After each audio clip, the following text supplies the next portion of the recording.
intellectual leadership, religious leadership would have been wiped out.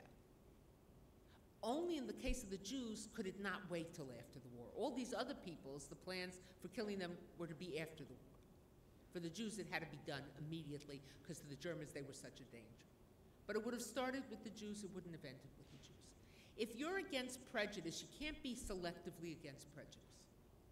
You can't be against prejudice against one group, one type, one religion, because it doesn't stop. It's a slippery slope.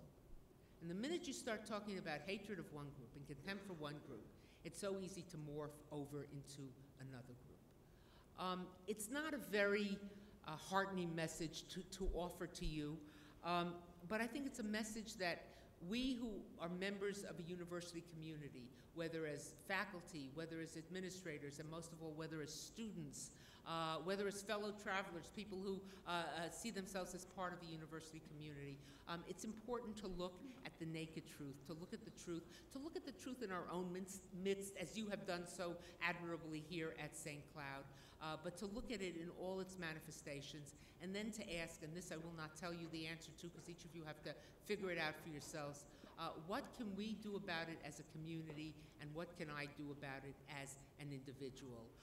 In my tradition, we have taught that thou shalt not stand idly by. We taught that in Leviticus 19. It's many people, whether you're a Christian, whether you're a Jew, whether you're a Muslim, that's part of a holy scripture, but lo ta'amod al dam re'ach, don't stand idly by when your brother's blood is spilt.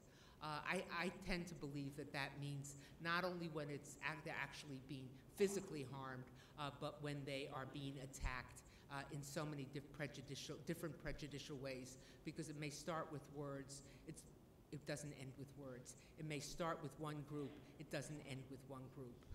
Our job is we won't wipe it out. We won't solve the problem. It's too age-old and too continuing, but to commit ourselves to the fight against hatred and prejudice. Thank you very much.